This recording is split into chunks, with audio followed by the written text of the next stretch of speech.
আসসালামু আলাইকুম। আমি একটা ভয়েস ভিডিও আসলাম। এই ভয়েসটা আছে সারা বাংলাদেশের মানুষের জন্য, এবং যদি আমার একটু ভুল ত্রুটি হয়ে যায় সবাই ক্ষমার চোখে দেখবেন। আজকে বলতে ইচ্ছা হয় যে আমরা কোন দেশে বসবাস করি, যেখানে একটা মানুষের এখন বর্তমান হয়ে গেছে দল, আওয়ামী লীগ, বিএনপি, জামাত। হ্যাঁ, আপনজন ছাড়াও দলের প্রতি মানুষের আকৃষ্ট বেশি। তার কারণ আজকে একটা মানুষ যশোর হালসা গ্রাম, যশোরের পাশেই যে একটা মানুষ মারা গেছে,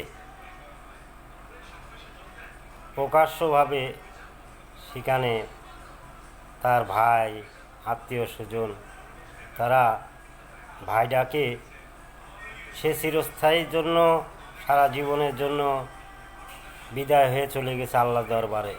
এখানে আমি বুঝে আসে না দল কি। একটা মানুষ মরে গেছে, তার মরার পরে তো তার আর কিছু থাকে না, তার সাথে আর হিংসা থাকে কি? মানুষের কোনো হিংসা থাকে? আজকে মানুষের এই হিংসার কারণে মনুষ্যত্ববোধ নেই, দল দল দল, এর কারণে আজকে বাংলাদেশটা অধঃপতন। আজকে একটা ভাই মারা গেছে, সেখানে তার ভাই বোন, আত্মীয় স্বজন, তারা পাশে থেকে তারা তার মাটি দিবে, তারা তাদের মনের কষ্টগুলো দূর করবে ভাইয়ের এক নজর দেখার কারণ। তারপরও সেখানে পুলিশ যায়, এ যায়, সে যায়, এ দল সে দল।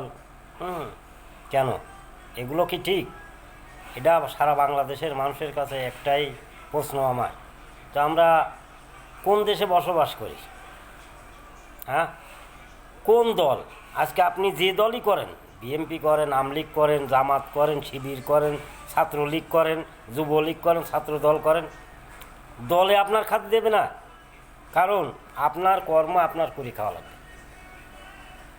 সামান্য একটু সাপোর্টের জন্য নিজের পরিবার, আত্মীয় স্বজন থেকে বিচ্ছিন্ন হয়ে যাওয়া, ক্ষমতার জোর দেখায়, ক্ষমতার দাপট দেখায় একজনের মাথায় বাড়ি মারা, একদিন না একদিন মরতে হবে। আর এই মরার কারণে আল্লাহর কাছে জবাবদিহি করা লাগবে। এই জামেনা, এই দুনিয়া তো ক্ষণেকের, হয়তো 60 বছর, 70 বছর, 80 বছর, 100 বছর, তারপর চলে যেতে হবে মহান রব্বুল আলমিনের কাছে। সারাটা জীবনকে জন্যই জবাবদিহি করা লাগবে। এই দুনিয়ায় একটা অপরাধ করলে তো পাঁচজন লোক যে সুপারিশি করবে, হয়তো ক্ষমা চাবে, সাহায্য সহযোগিতা করবে, অনেক সাহায্য সহযোগিতা করার কেউ নেই। যেহেতু আপনার অনন্তকাল জ্বলা লাগবে কারোর গায়ে একটা বিনা অপরাধে বাড়ি দিলে। আসসালামু আলাইকুম, সবাই ভালো থাকবেন। ভিডিওটা শেয়ার করে দেবেন, কপি লিঙ্ক করবেন।